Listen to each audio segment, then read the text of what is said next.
લંડનમાં સ્વામી સચ્ચિદાનંદજીનું દર્શનો ઉપર પ્રવચન કેસેટ નંબર 1 શૃણુયામ દેવાઃ ભદ્રં પશ્યેમાક્ષભિર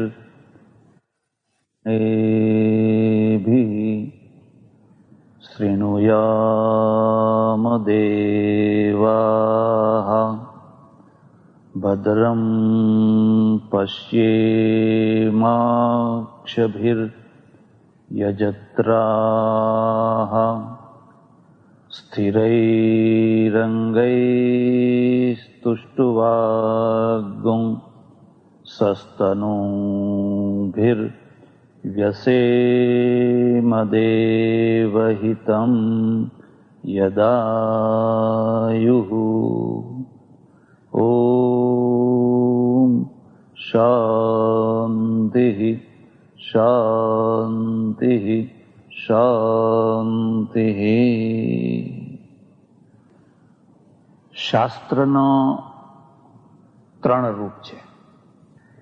એક થિયરી બતાવનારું શાસ્ત્ર, જેને દર્શન શાસ્ત્ર કહેવાય.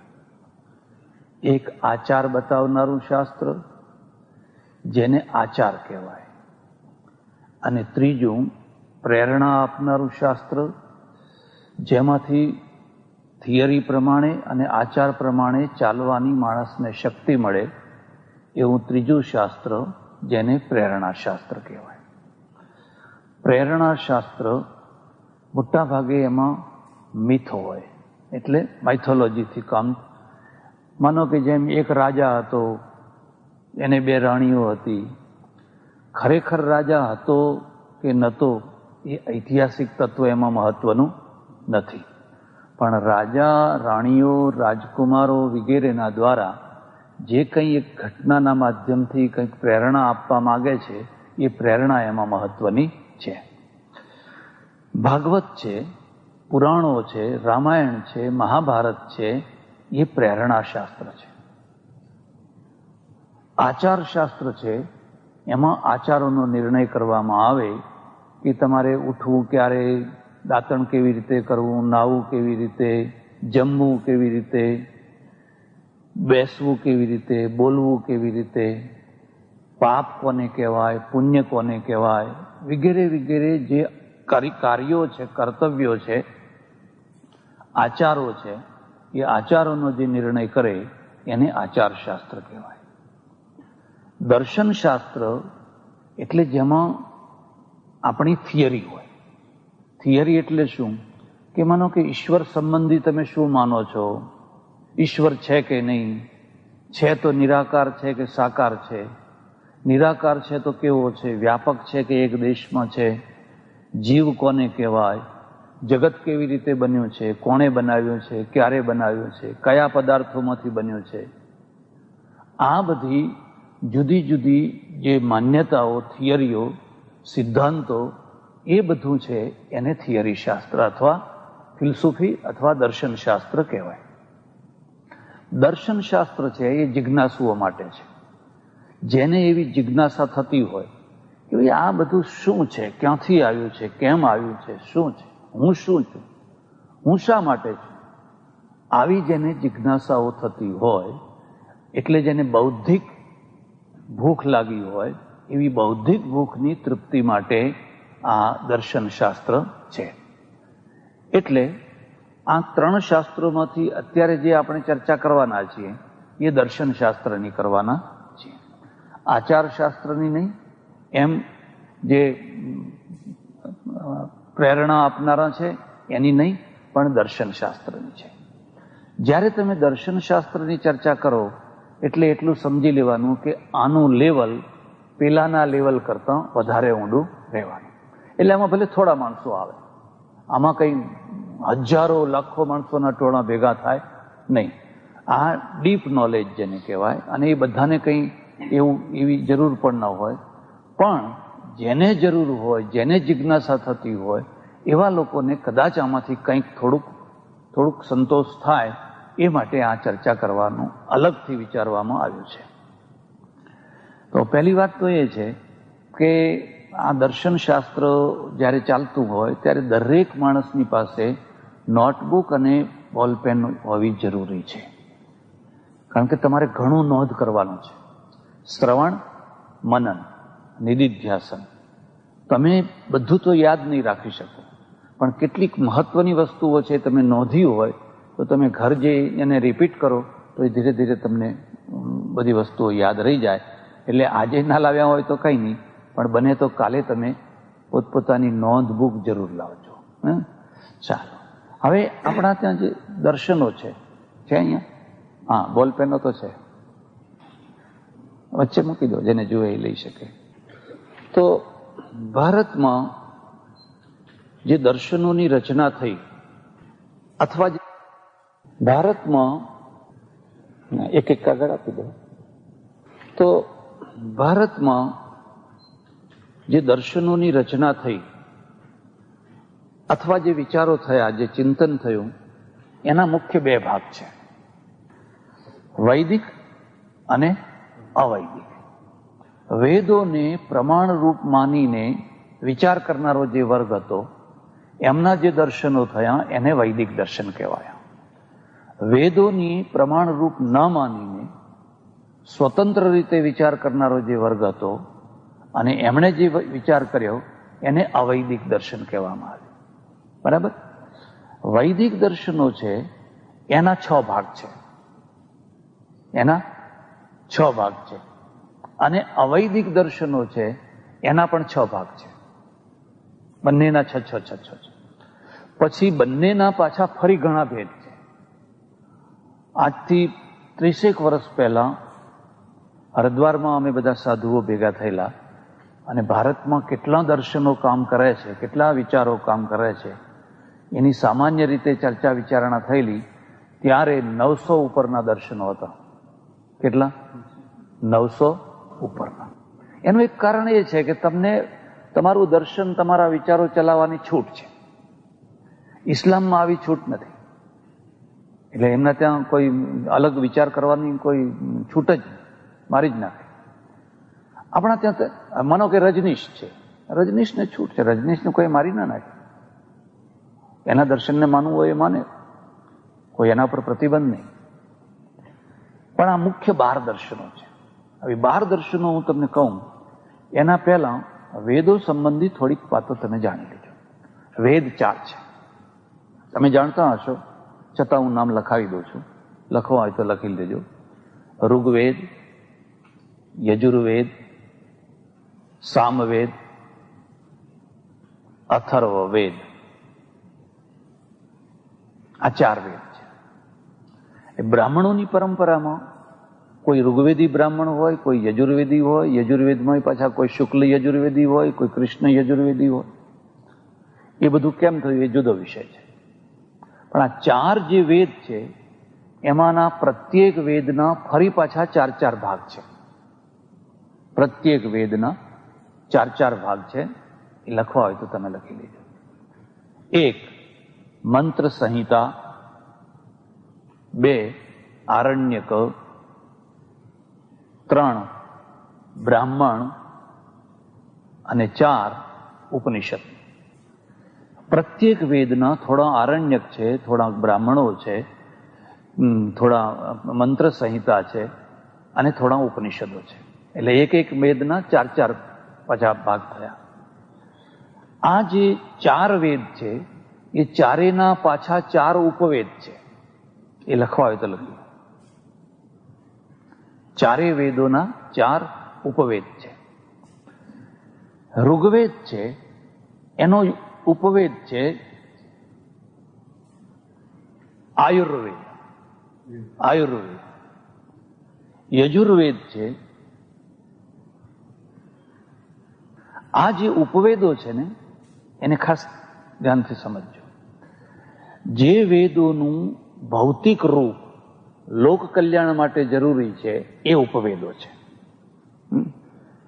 માત્ર અધ્યાત્મ નહીં, પણ એનું જે ભૌતિક રૂપ છે એ પણ એટલું જ જરૂરી છે. એટલે એક આયુર્વેદ છે, એક ધનુર્વેદ છે.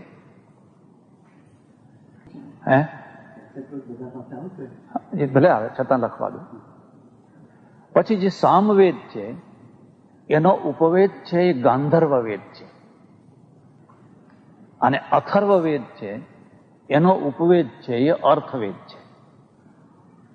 અર્થવેદ એટલે ઇકોનોમી, અર્થ સંબંધી જે ચર્ચા કરવામાં આવી હોય એ અર્થવેદ. ગાંધર્વ વેદ એટલે જેમાં સંગીત, કલા, નૃત્ય વગેરે વગેરે સામવેદ છે, એ સામવેદનો એ ઉપવેદ છે ગાંધર્વ વેદ. યજુર્વેદનો ઉપવેદ છે એ ધનુર્વેદ છે. ધનુર્વેદ એટલે શસ્ત્ર વિદ્યા, જુદા જુદા શસ્ત્રો કેમ બનાવવા, કેમ રાખવા, કેમ ચલાવવા, સેના કેવી હોવી જોઈએ, વ્યૂહ કેવા હોવા જોઈએ, લડાઈ કેવી રીતે થઈ શકે. તમને એક નવાઈ લાગશે કે આ વૈદિક પીરિયડમાં સંસારની ક્યાંય ઉપેક્ષા નથી. મોક્ષની પાછળની જે ઘેલછા પાછળ જાગી નહીં એવી ઘેલછા નથી, પણ સંસારની એકે એક વસ્તુનો સ્વીકાર છે, અને એને કેમ સારી બનાવવી, કેમ વ્યવસ્થિત કરવી, એની આખી ચર્ચા છે. અને ઋગ્વેદનો જે ઉપવેદ છે એ આયુર્વેદ છે, એટલે શરીર કેમ સારું રહે, કેમ મજબૂત રહે, તમે લાંબુ કેમ જીવન જીવી શકો. અમારે ત્યાં આયુર્વેદ વાળા એવું નથી માનતા કે તમારું મૃત્યુ ફલાણી તારીખે નક્કી છે. તમે 100 વર્ષે જીવી શકો છો, 10 વર્ષમાં મરી જઈ શકો છો. પછી જે પ્રારબ્ધવાદ આવ્યો એમાં બધું નક્કી થઈ ગયું, તમે ક્યારે, કઈ જગ્યાએ, કેવી રીતે મરવાના, એ બધું લખેલું છે. આ કહે છે કશું લખેલું નથી. તમે વ્યવસ્થિત રહો તો લાંબુ જીવન જીવો, આરોગ્ય સાથે જીવન જીવો, વ્યવસ્થિત ન રહો તો વહેલા મરી જાઓ. એટલે આમાં પુરુષાર્થ છે, પેલામાં પ્રારબ્ધ છે. પેલામાં તો તમે ગમે એટલું કરો ને, જે નસીબમાં લખ્યું છે એમાં કંઈ ફેર થવાનો. એટલે ભારતને મોટું જે નુકસાન, થિંકિંગ નુકસાન જે કર્યું ને એ પ્રારબ્ધવાદે કર્યું. એક બાબતમાં તમે દુઃખી કેમ છો કે પૂર્વના કર્મે. આ કહે છે તમારું આરોગ્ય સારું રાખી શકાય છે, તમે લાંબુ જીવી શકો છો, મૃત્યુ કોઈ નક્કી તારીખનું નથી. એ તો હવે પ્લેન તૂટી પડે તો કઈ બધાના પ્રારબ્ધ એમાં એવા ના હોય. એટલે 4 મૂળ વેદો અને એના 4 પાછા એના સેક્શનો. બ્રાહ્મણ, આરણ્યક અને મંત્ર સંહિતા છે. એ મંત્ર સંહિતા છે એને મૂળ વેદ માનવામાં આવે છે, મંત્ર સંહિતાને. અને એમાંથી જે અરણ્યમાં રહી અને જુદી જુદી ક્રિયાઓ, ઉપાસનાઓ કરવાની વિધિઓ જેમાં બતાવી એ આરણ્યક છે. અને શતપથ બ્રાહ્મણ, ગોપથ બ્રાહ્મણ વગેરે વગેરે જેમાં યજ્ઞો વગેરેની ચર્ચા કરવામાં આવી એ બ્રાહ્મણ ગ્રંથો છે. અને જેમાં આત્મા, પરમાત્મા વગેરેની ચર્ચા કરવામાં આવી એને ઉપનિષદ કહે છે. એટલે આ ચાર ભેદ થયા. આવી રીતે આ જે થયું, વળી પાછા વેદનો 6 અંગ છે. લખવા હોય તો લખી શકો છો. શિક્ષા, કલ્પ, વ્યાકરણ, છંદ, જ્યોતિષ. જ્યોતિષ એટલે ફલિત જ્યોતિષ નહીં, અંક જ્યોતિષ. એટલે આ સૂર્યની ગતિ, ચંદ્રની ગતિ વગેરે વગેરે. એક છઠ્ઠું રહી ગયું, પછી મને યાદ આવે તો હું કહું તમને. તો આ એના 6 અંગો છે. એક બીજી વાત વચ્ચે કહી દઉં છું, આ પ્રવચન નથી, આ સ્વાધ્યાય છે. અને સ્વાધ્યાયમાં કોઈ વાત સમજણમાં ન આવે તો વચ્ચે પૂછવાની છૂટ છે. પ્રવચનમાં વચ્ચે પૂછાય, વચ્ચે બોલાય નહીં, વિક્ષેપ કહેવાય. પણ અહીંયા કોઈ વાત કહી હોય અને તમારા ગળે ના ઉતરી હોય, સમજમાં ના આવી હોય, તો તમે એ વાતને પૂછી શકો છો. પૂછવામાં કોઈ વાંધો, પણ શરત એટલી છે કે જે વિષય ચાલતો હોય એ જ વિષય પૂછવાનો હોય. આપણે અત્યારે વૈદિક લિટરેચરની વાત ચલાવતા હોય અને કોઈ માણસ આમ આંગળી ઊંચી કરીને કહે કે મહારાજ રાવણની માસીનું નામ શું હતું? તો ભાઈ હવે રાવણની માસીને અહીંયા અત્યારે શું લેવા દેવા છે? એ કઈ પ્રસંગ, જે પ્રસંગ ચાલતો હોય એ પ્રસંગની વાત તમે પૂછી શકો છો. એટલે આ બધું જે પરંપરા છે એ બધી પરંપરામાં સૌથી વધારે મહત્વ દર્શનના ક્ષેત્રમાં ઉપનિષદોને છે. દર્શનનું જે ક્ષેત્ર છે એમાં ઉપનિષદો છે. અને એ ઉપનિષદો અત્યારે 200 ઉપર છે, 200 ઉપર છે. પણ આચાર્યોએ જે મહત્વ આપ્યું છે એ 11 ઉપનિષદો છે. 11 ઉપનિષદો છે એને વધારે મહત્વ આપ્યું છે. એટલે આપણા ત્યાં આચાર્ય કાળમાં એક ખાસ વ્યવસ્થા થઈ, પ્રસ્થાન ત્રય શબ્દ લખી લો, પ્રસ્થાન ત્રય. 3 ગ્રંથો ઉપર જે પોતાના ભાષ્યો રચે અને એ ભાષ્યોના દ્વારા પોતાનો સિદ્ધાંત સાબિત કરે એને આચાર્ય કહેવાય. દાખલા તરીકે શંકરાચાર્ય, રામાનુજ, મધ્વ, નિમ્બાર્ક, વલ્લભ વગેરે વગેરે. પણ એમ 3 ગ્રંથો ઉપર રચવું પડે. આ 3 ગ્રંથોના નામ લખી લીધું: બ્રહ્મસૂત્ર, ઉપનિષદ અને ગીતા. આ પ્રસ્થાનત્રય છે. તમારે બ્રહ્મસૂત્રમાંથી પોતાનો સિદ્ધાંત બતાવવો પડે, તમારે ઉપનિષદોમાંથી પોતાનો સિદ્ધાંત સ્થિર સાબિત કરવો પડે, અને ગીતામાંથી. હવે આ જે વૈદિક પરંપરા છે એની ચર્ચા આપણે અત્યારે નહીં કરીએ. માત્ર તમને એટલું બતાવવા માટે કે થિંકિંગ, જે વિચારો છે, ચિંતન છે, ચિંતનની એક વૈદિક પરંપરા, એક બીજી અવૈદિક પરંપરા. હવે અવૈદિક પરંપરા જે છે એ 6 દર્શનોનું નામ લખી લો. 1 ચારવાક, ચારવાક. 2 બૌદ્ધ. હવે બૌદ્ધમાં 4 ભાગ કરવો. 1 સૌત્રાંતિક, 2 વૈભાષિક, 3 વિજ્ઞાનવાદ અને 4 માધ્યમિક કૌંસમાં શૂન્યવાદ. માધ્યમિક કૌંસમાં શૂન્યવાદ.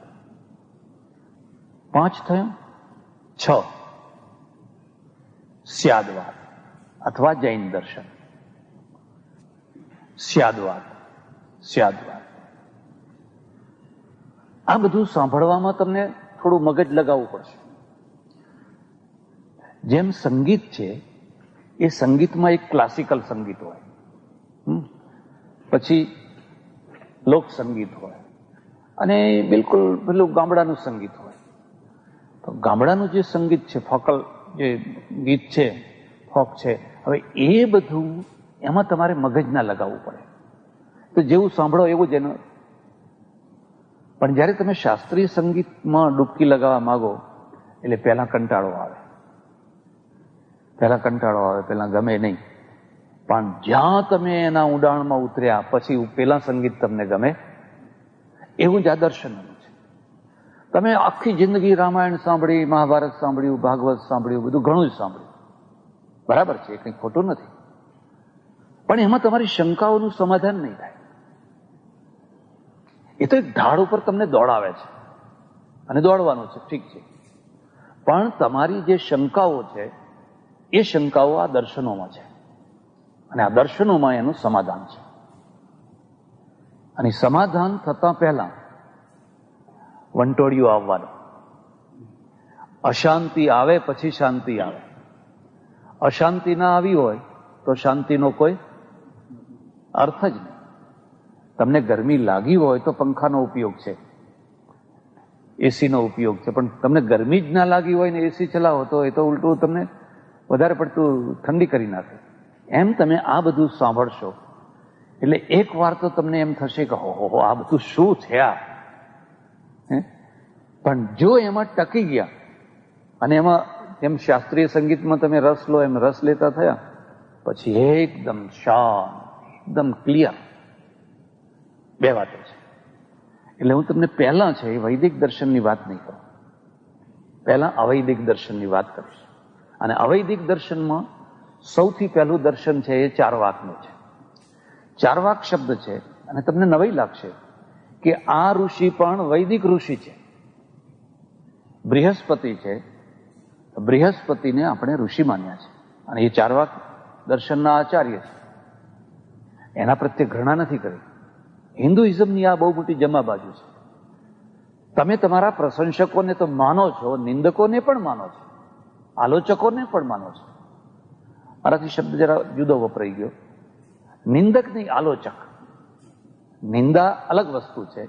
નિંદા દુર્ભાવ સાથે થતી હોય છે અને આલોચના સત્યની શોધ માટે થતી હોય છે.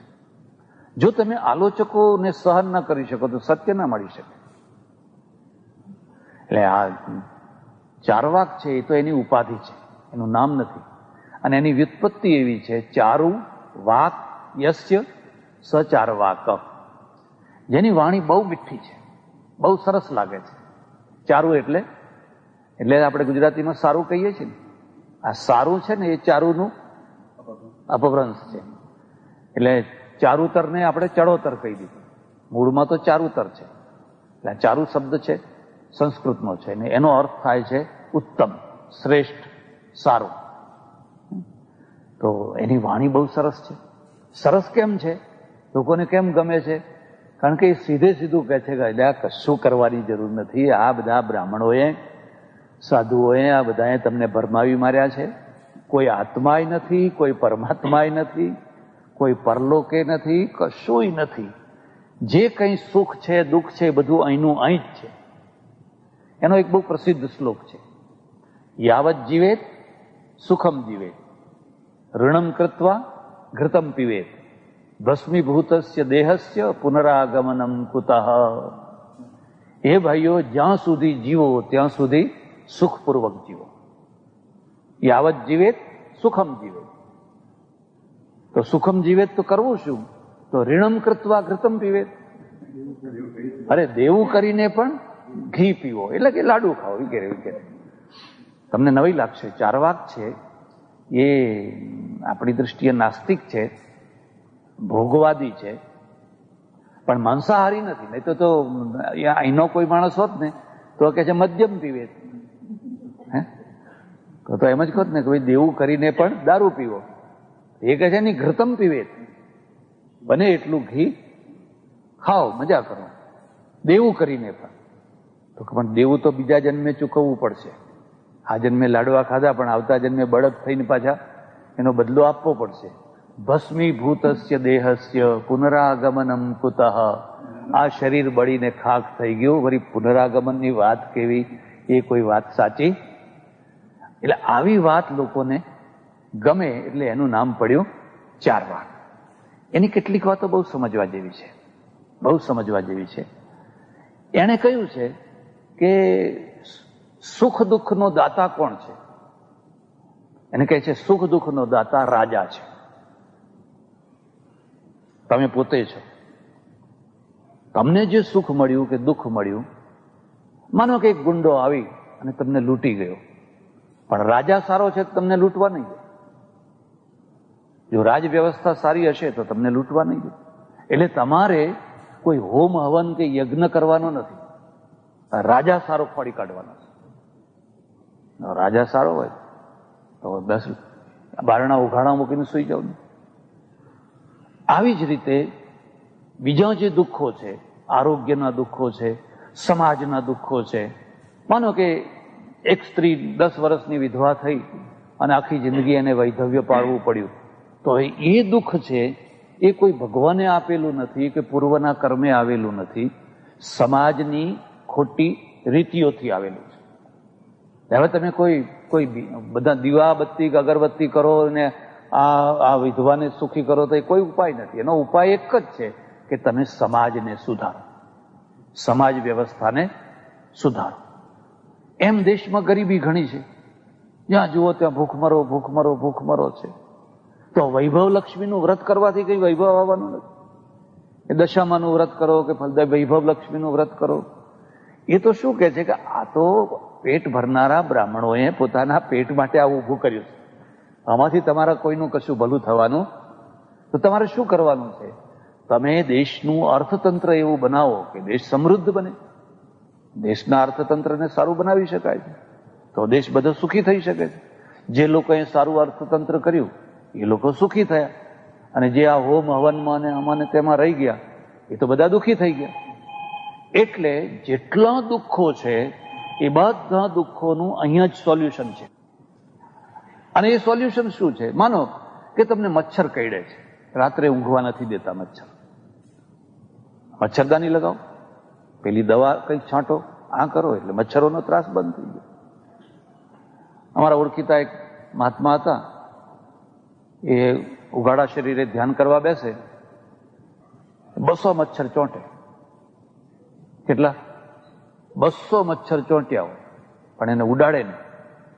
એ શું કે આ બધા ગયા જન્મનું માગનારા છે, ભલે લોહી પીતા હોય, ગયા જન્મના બધા માગનારા છે. તે હવે એનું પરિણામ શું આવ્યું કે આ માણસ 39 વર્ષ જ મરી ગયા,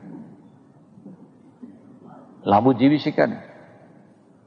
કારણ કે મેલેરિયા ને આ રોગ ને પેલો રોગ ને ફલાણો રોગ ને ફલાણો રોગ ને શરીર હાડ પિંજર જેવું.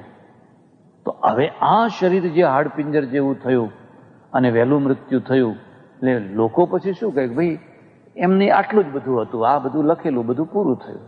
એવું કશું જ. જો એણે મચ્છરદાની લગાવી હોત, જો એણે શરીરના નિયમોનું પાલન કર્યું હોત, જો એ સારી વ્યવસ્થામાં જીવ્યા, 80 વર્ષ સુધી જીવી શક્યા હોત. ચારવાક કહે છે ભાઈ તમે મચ્છરદાની લગાવો. એટલે એક રીતે આ ભૌતિકવાદી છે અને ભોગવાદી છે. ભોગવાદીનો અર્થ શું થાય છે કે તમે શું કામ ઉપવાસ કરો છો? હવે આપણે બીજા દર્શનવાળા તો શું કે તમારે જો સુખી થવું હોય તો અઠ્ઠઈ કરો, ફલાણું કરો, આ 11 કરો. આપણે તો સારું છે કે 11 કરીને પણ ફરાળ કરીએ, એટલે આપણને કઈ 11માં કઈ ખાસ વાંધો આવે. જૈનોને તો બિલકુલ નકોરડા ઉપવાસ કરવાના, અને તે ઉપરા ઉપરી વર્ષી તપ કરો ને ફલાણું તપ કરો ને આ તપ કરો ને ભૂખ્યા જ રો. પેલો કહે છે એનો કશો અર્થ નથી, તમે દુઃખી થઈને મરી જવાના વગર જોતા.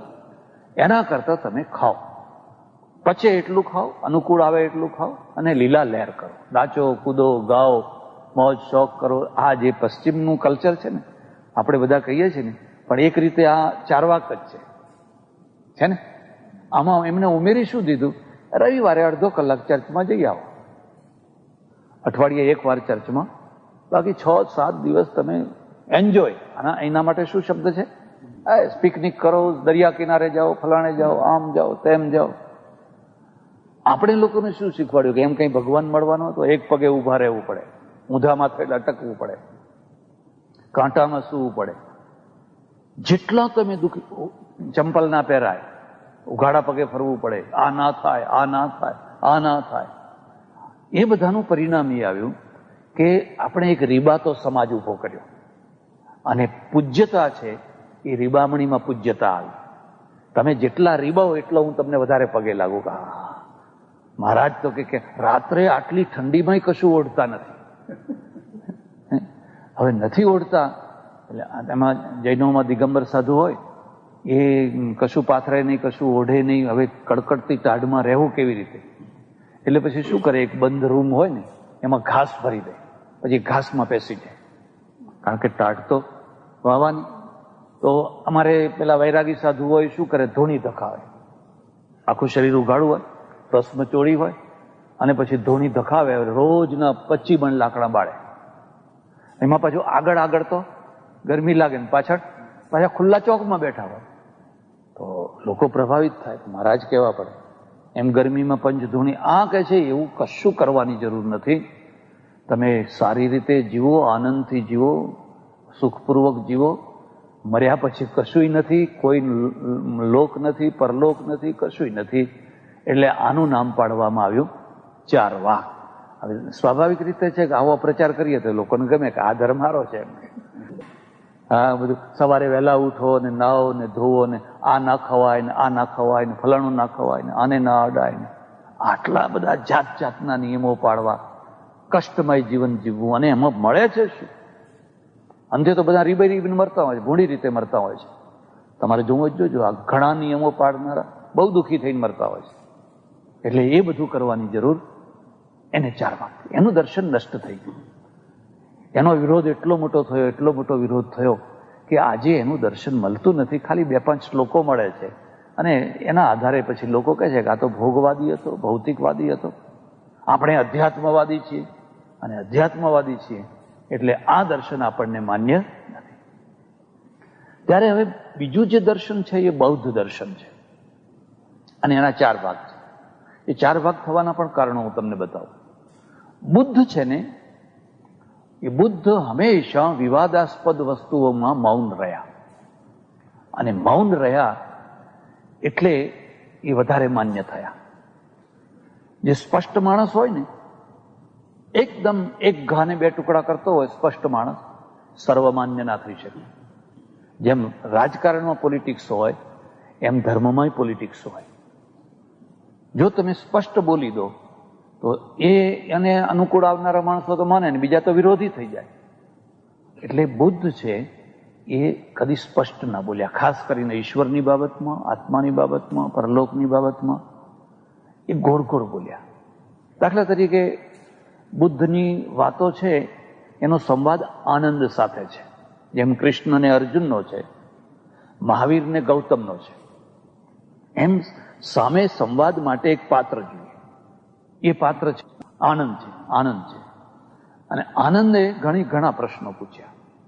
દાખલા તરીકે આનંદે એમ પૂછ્યું કે ભગવાન, બૌદ્ધ ધર્મમાં કાં તો ભગવાન શબ્દ વાપરે છે, કાં તો તથાગત વાપરે છે. તથાગત તો આ બધી સૃષ્ટિનો રચનારો પરમેશ્વર કોઈ છે કે નહીં? છે તો કેવો છે?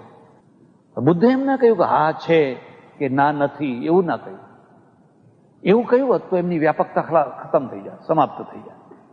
એણે કહ્યું આનંદ, એક હંસને તીર વાગ્યું છે, તીર વાગ્યું છે, અને ચે કરે છે. હવે તું, તારું કર્તવ્ય છે કે જલ્દીથી જલ્દી એ તીર ખેંચી કાઢ અને એને દવા લગાડી દે અને એને સાજો કરી દે.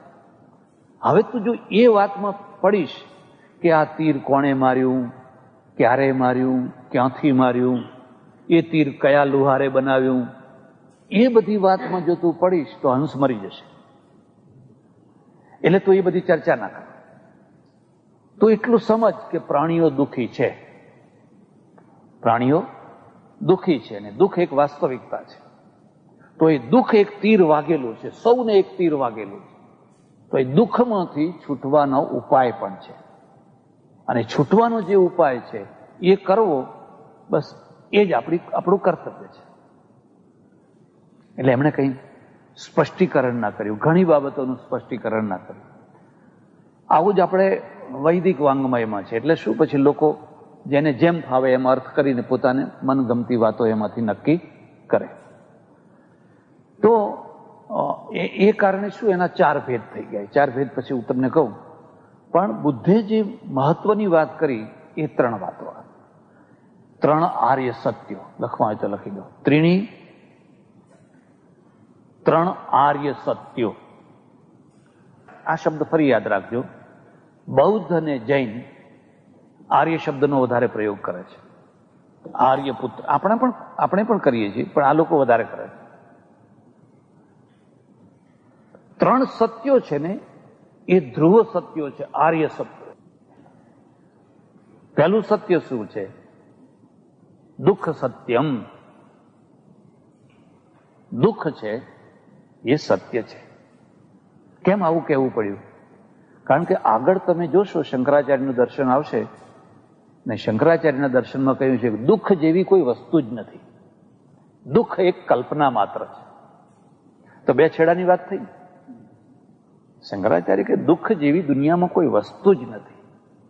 હું પોતે આનંદ રૂપ છું, બ્રહ્મરૂપ છું, અને બ્રહ્મમાં કદી દુઃખ હોય આ તો તમે માની લીધેલી કલ્પના છે. બુદ્ધ કહે છે ના, એવી વાત નથી, દુઃખ સત્ય છે. બીજું શું છે? હા, જરા મારી ભૂલ થઈ હો.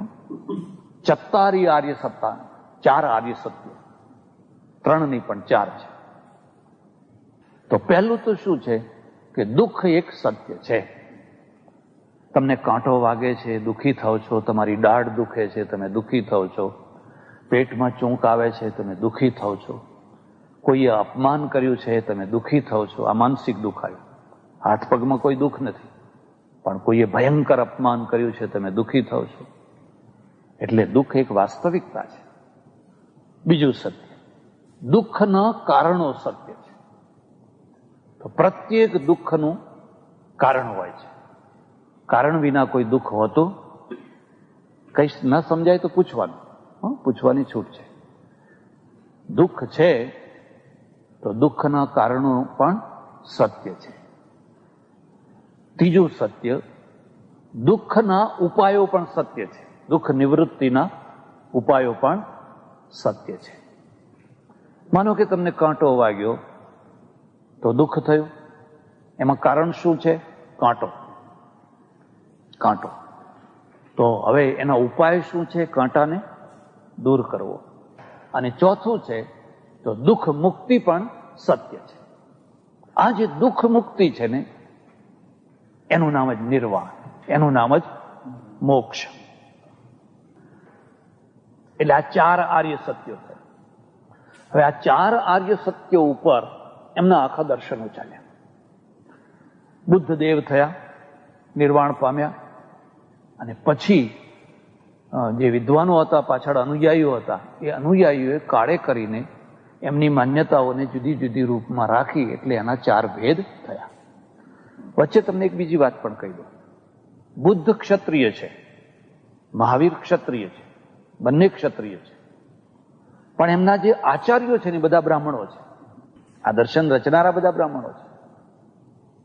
જૈનોના આચાર્યો અને બૌદ્ધોના આચાર્યો બધા બ્રાહ્મણો છે. એ લોકો કન્ટેમ્પરરી હતા, એટલે એક જ સાથે જતા એ લોકો. હા, બુદ્ધની સાથે જ ફરતા, બુદ્ધની સાથે. પણ આ બુદ્ધના સમકાલમાં નહીં, સમકાલમાં નહીં, બુદ્ધના દેવ થયા પછી. હવે શું માનો છો તમે, શું માનો છો તમે, શું માનો છો? એટલે પહેલા સ્થૂલ રૂપ શરૂ થયું, એનું નામ છે સૌત્રાંતિક. સૌત્રાંતિકનો અર્થ થાય છે સૂત્રોને માનીને ચાલનારો વર્ગ, એને કહેવાય સૌત્રાંતિક. સૂત્ર એટલે શું એ પણ સમજી લો. દાખલા તરીકે આપણે ત્યાં અહીંયા જેમ કોડ કહે છે ને, કોડ વર્ડ કહે છે ને, એક ઋષિ હોય કે આચાર્ય હોય કે ગુરુ હોય, 1-2 કલાક સુધી જે પ્રવચન કર્યું, એ પ્રવચનોનું સંક્ષિપ્તીકરણ કરતા કરતા કરતા કરતા આટલું નાનું વાક્ય બનાવ્યું, એનું નામ કહેવાય સૂત્ર. આટલું નાનું વાક્ય બનાવી દીધું, એનું નામ કહેવાય સૂત્ર. હવે આટલું નાનું વાક્ય છે, એનો ફરી પાછો વિસ્તાર કરો તો 1 કલાક, 2 કલાક, 4 કલાક સુધી એનો વિસ્તાર થઈ શકે. તો વાણી છે, વાણીનું જે સંક્ષિપ્તીકરણ છે, એનું નામ થયું સૂત્ર. આવા જે સૂત્રો છે, એ સૂત્રોને માનીને ચાલનારો જે વર્ગ છે, એ વર્ગનું નામ થયું સૌત્રાંતિક. ખ્યાલ આવે? હવે આ સૌત્રાંતિક શું માને છે? એનું એમ કહેવું છે કે આ જગત છે, આ સંસાર છે, અને આત્મા પણ છે, ઈશ્વર નથી. આ સ્પષ્ટીકરણ સમજી લીધું. બૌદ્ધો કોઈ પરમ શક્તિ, પરમેશ્વર છે, એને માનતા નથી. આત્મા છે અને આ સંસાર પણ છે. આત્મામાં એમની માન્યતા શું છે એ પણ સમજવા જેવું છે. પહેલા હું તમને લખી દઉં કે દરેક દર્શને સત્યની પરિભાષા કરી છે. દરેક દર્શને સત્ય એટલે શું એમણે પરિભાષા કરી છે. યત ક્ષણિકમ તત સત્યમ. લખી દો. યત ક્ષણિકમ તત સત્યમ. જે ક્ષણિક છે, ક્ષણમાં જે બદલાય છે, એનું નામ છે સત્ય. તો આ ઘડિયાળ સત્ય છે, કારણ કે ક્ષણિક છે.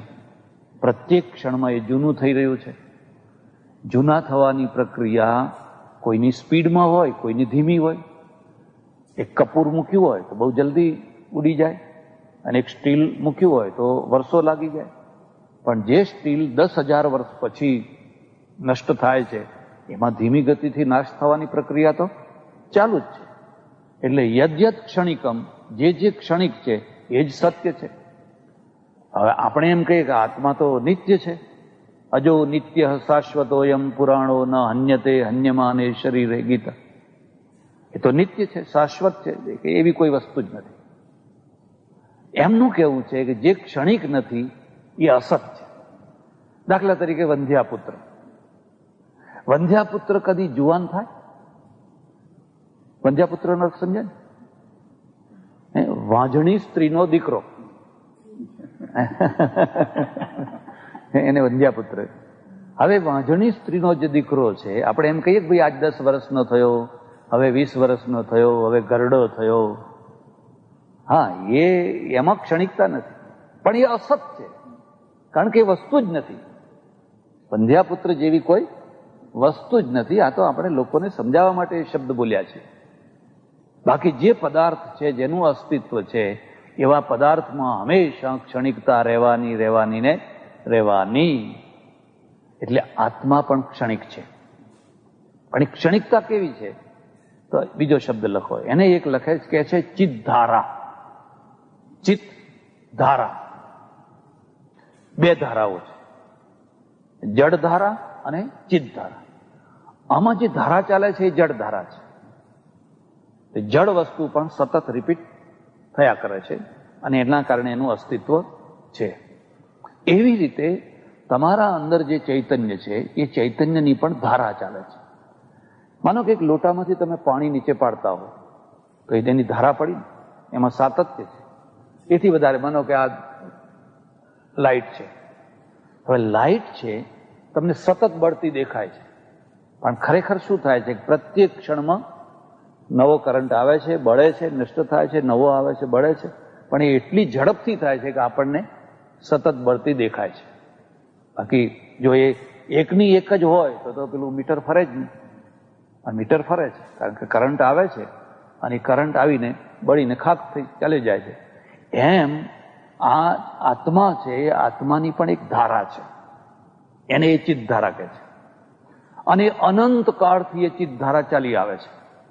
એ ચાલતા ચાલતા ચાલતા ચાલતા જ્યારે એ ચિત્ત ધારાને અટકાવી દો એનો અર્થ એ થયો કે ધારા પૂરી થઈ. જેમ કે બુદ્ધને કોઈએ પૂછ્યું એ નિર્વાણ એટલે શું? નિર્વાણમાં આત્મા ક્યાં જાય છે, ક્યાં રહે છે, શું કરે છે? આનંદને જવાબ આપ્યો કે આનંદ એક દીવો છે અને દીવો બળી રહ્યો છે. તો દીવો પેલું જે ફ્લેમ એટલે જે જ્યોત છે, એ જ્યોતમાં પ્રતિક્ષણ તેલ આવે છે દિવેટના માધ્યમથી. એ તેલ આવતા આવતા આવતા આવતા છેલ્લું ટીપું આવી ગયું, અને છેલ્લું ટીપ આવી ગયું પછી દીવો બુઝાઈ ગયો. હવે જે દીવો બુઝાઈ ગયો એ ક્યાં ગયો, કઈ જગ્યાએ ગયો, શું થયું એનું?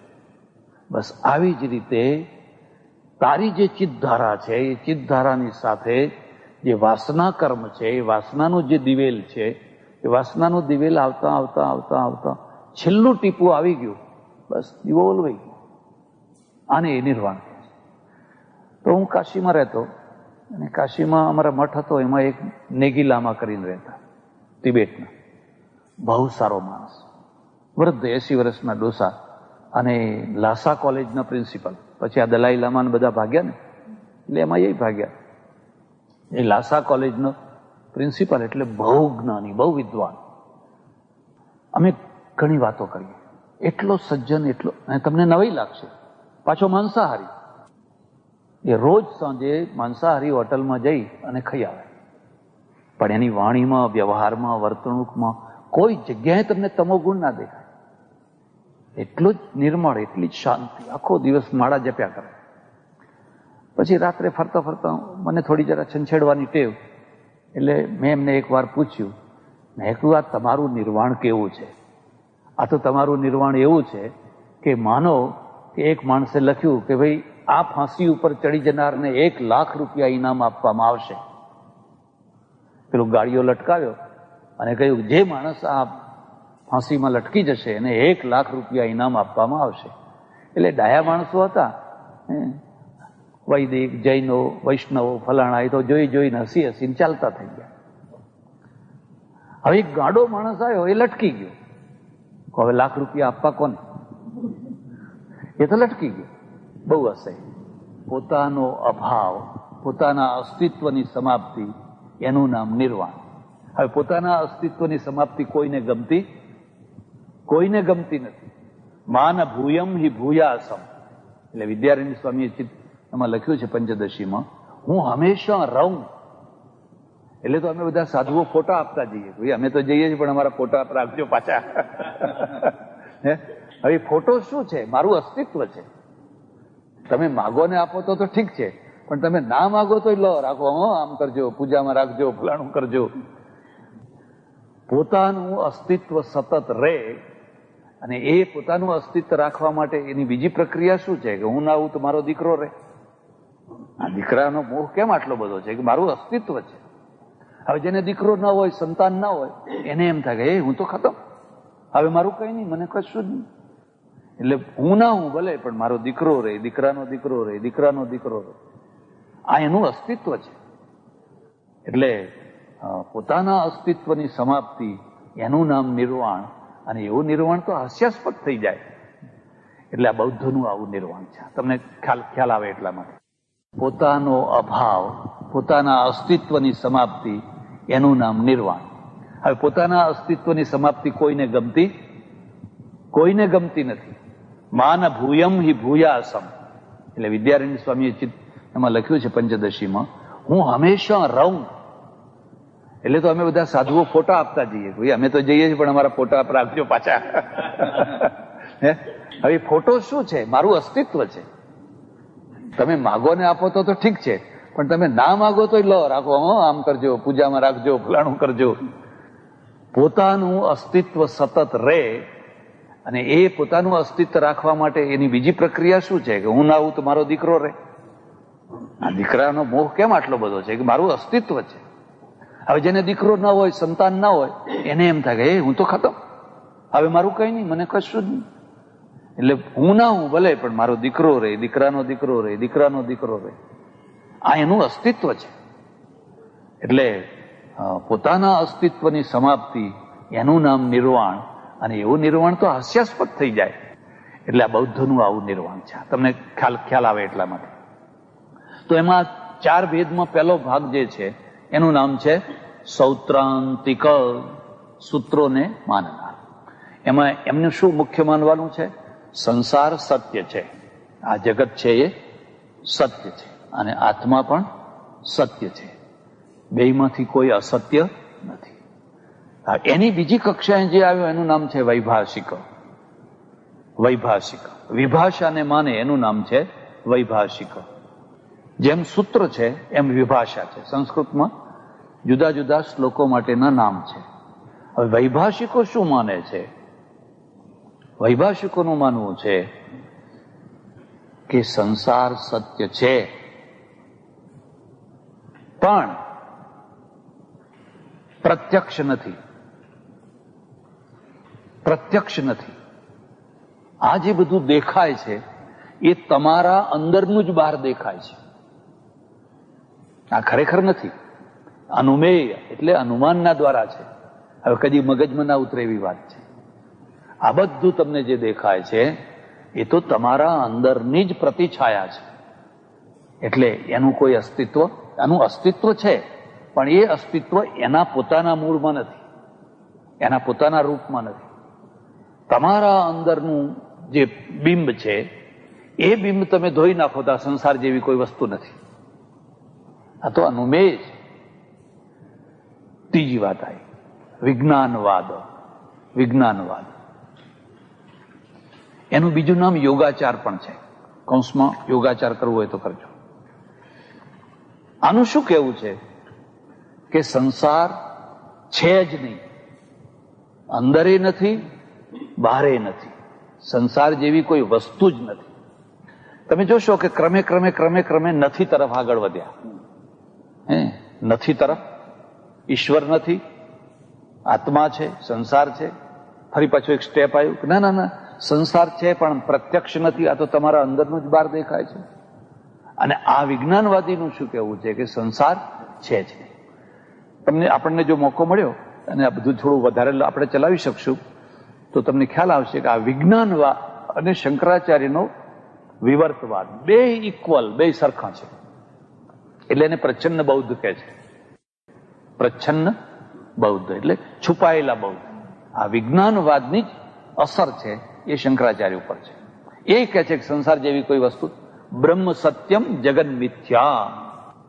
બ્રહ્મ જ સત્ય છે, જગત તો મિથ્યા છે. આ વિજ્ઞાનવાદીનું શું કહેવું છે કે ભાઈ સંસાર જેવી કોઈ વસ્તુ જ નથી.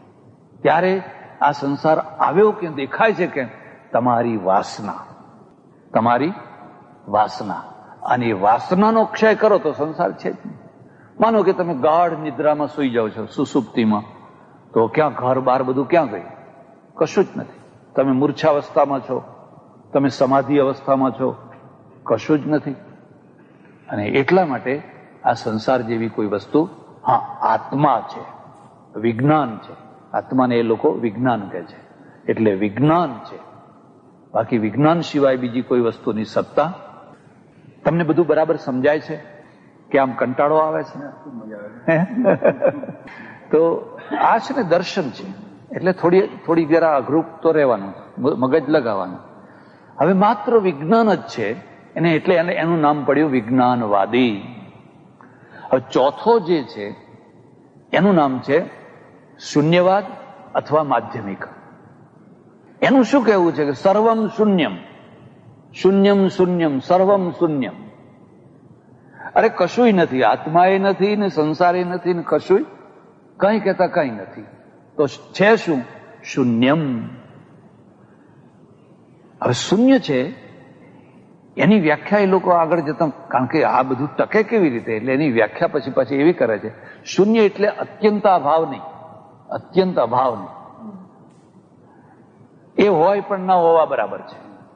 એટલે એનું એમ માનવું છે કે ખરેખર તમે જો જ્ઞાનની ભૂમિકામાં પહોંચો તો આત્મા જેવી કોઈ વસ્તુ નથી, સંસાર જેવી કોઈ વસ્તુ નથી, પદાર્થ જેવી કોઈ વસ્તુ નથી, પદાર્થ જેવી કોઈ વસ્તુ જ નથી. આ તો બધું માત્ર દ્રશ્ય માત્ર છે. એટલે આ ચાર મુખ્ય ભેદ થયા બૌદ્ધોના. ખ્યાલ આવે? આ ચારમાં ઈશ્વર નથી. ઈશ્વર ન હોવા છતાં પણ જે વ્યવહારિક જગત છે એ વ્યવહારિક જગતમાં બુદ્ધની જે સ્તુતિ છે એ આપણા ઈશ્વર જેવી જ સ્તુતિ છે. અને તમને નવાઈ લાગશે કે બૌદ્ધો, એમાં પણ ખાસ કરીને મહાયાનવાદી બૌદ્ધો દુનિયાના સૌથી વધુમાં વધુ શ્રદ્ધાળુ માણસો છે. નાસ્તિક નથી, સૌથી વધારે શ્રદ્ધાળુ છે. તમે તિબેટ, ચાઇના, મંગોલિયા, આ મહાયાન, પછી Japan, Korea, Thailand, Burma, Ceylon, આ હીનયાનવાળા, આ હીનયાનવાળા જ્ઞાન માર્ગી, અને મહાયાનવાળા આપણા જેવા પૌરાણિક પુરાણવાદી. એટલી બધી શ્રદ્ધા આવી ભગવાન બુદ્ધને, માનો કે આપણે તો ખાલી આમ પગે કરી લાગીએ, પણ આ તિબેટના લામાઓ તો આખા દંડવત જ કર્યા કરે, આખા દંડવત જ કર્યા કરે. એટલે વ્યવહારમાં એ ઈશ્વરવાદી છે અને ચિંતનમાં, થિયરીમાં એ અનિશ્વરવાદી છે. પણ થિયરી કંઈ લોકો સુધી પહોંચતી નથી હોતી, એ તો વિદ્વાનોનું કામ છે. એટલે લોકોને જો તમે કહો તમે અનિશ્વરવાદી છો તો લડવા આવે, કોણ કહે છે કે અમે અનિશ્વરવાદી છીએ. ચાલો, હવે છઠ્ઠું દર્શન છે એ જૈન દર્શન છે. જૈન દર્શન છે. આ જૈન દર્શનની થોડીક વાત તમને કહું પહેલા, એની પૂર્વ ભૂમિકા. મહાવીર થયા અને બુદ્ધ થયા સમકાલીન. થોડા વર્ષો પહેલા મહાવીર છે, બુદ્ધ થોડા પાછળ છે. બંને રાજપુત્રો છે. રાજપુત્રો એટલે રજવાડા, નાના રજવાડા, અને બંને ક્ષત્રિયો છે. બંને પરણેલા છે. બંનેએ પત્નીનો ત્યાગ કર્યો છે, અને પત્નીનો ત્યાગ કરી અને સાધુ અથવા ભિક્ષુ જે કંઈ કોઈ થયા છે. મહાવીર અને બુદ્ધના સમયમાં એકલા બિહારમાં 65 સંપ્રદાયો ચાલતા હતા. એકલા બિહારમાં જો 65 સંપ્રદાયો ચાલતા હતા. એમાં મહાવીરનો જે સંપ્રદાય છે એ સંપ્રદાયની એક ખાસિયત છે. એને સમજવા માટે તમે 3 માર્ગો લખી લેજો. 3 માર્ગ. 1 કર્મકાંડ માર્ગ, 2 યોગ વિજ્ઞાન માર્ગ, અને 3 દેહ દમનવાદ. દેહ દમનવાદ. ત્યારે જે આ મુખ્ય 3 ધારાઓ હતી, એમાં જે કર્મકાંડ માર્ગ હતો એમાં બધા યજ્ઞો યજ્ઞો યજ્ઞો યજ્ઞો યજ્ઞો, વર્ષ સુધી ચાલે એટલા યજ્ઞો, અને પશુ બલિ, આટલા પશુઓ, આનું આમ કરો, જીભ અહીં મૂકો, માથું અહીં મૂકો, પગ અહીં મૂકો. તો તમે આખું મીમાંસા શાસ્ત્ર જુઓ તો યજ્ઞોથી ભરેલું. વૈદિક ધારાની આ એક મુખ્ય ધારા. અને એણે પ્રજામાં બહુ મોટો અજંપો ઉભો કર્યો. કારણ કે એટલું બધું લોહી વહે, એટલું બધું લોહી વહે, એટલું બધું લોહી વધે. રાજા મહારાજાઓ, તમારે વિજય મેળવવો છે તો ફલાણો યજ્ઞ કરો, તમારે દીકરો જોઈએ છે તો પુત્રેષ્ટિકામ યજ્ઞ કરો, તમારે વરસાદ જોઈએ છે તો વૃષ્ટિ યજ્ઞ કરો, તમારે જે કંઈ જોઈતું હોય એના બધા યજ્ઞો. અને એ બધા યજ્ઞોમાં પશુ બલિઓ થયા કરે. આજે પણ જો તમે ધ્યાનથી જુઓ તો હવે પશુઓ નથી કપાતા, પણ પશુની જગ્યાએ કોળું લઈ આવ્યા. આવે છે ને, તમે નવચંડી કે એ કરો ને ત્યારે કોળું મૂક્યું હોય. કોળું શું છે? પશુની જગ્યાએ છે. પછી કોઈ ક્ષત્રિયના દ્વારા એને અસ્ત્રાય ફટ એમ બોલે ને, એ ફટ બોલે એટલે એને કાપી નાખવા, પછી એના ટુકડા કરીને જે મૂકવાના. પહેલા એ પશુઓના ટુકડા એ રીતે મૂકવામાં આવતા. અને એના કારણે આજે ઘણા લોકો કે કોળું ના ખવાય. આપણે વૈષ્ણવોમાં કે એમાં બધામાં બ્રાહ્મણો તો એ આ એક આ માર્ગ હતો. અને આ કર્મકાંડ માર્ગ આખી દુનિયામાં હતો. તમે જૂના બાઇબલમાં જુઓ, યહૂદીઓમાં જુઓ, તો તમારે આ કરવું હોય તો આ પક્ષીને મારી નાખો, આ પક્ષીને આમ કરો, આનું આમ બલિદાન આપો, આનું આમ. મુસલમાનોમાં જુઓ તો આ બલિદાન આપવાની પ્રથા એટલે કર્મકાંડ છે, લગભગ આખી દુનિયામાં બધા ધર્મોમાં કોઈને કોઈ રીતે હતો. અને એક નિયમ એવો પણ છે કે જ્યારે પણ તમે કોઈ પણ એક સંપ્રદાય કે ધર્મ ચલાવો તો એના પ્રત્યે અણગમો કરનારો એક બીજો વર્ગ તૈયાર થવાનો જ. એટલે એક બીજો વર્ગ હતો. અને બીજો વર્ગ જે હતો એ સાંખ્ય યોગનો હતો. આગળ એની ચર્ચા આવશે.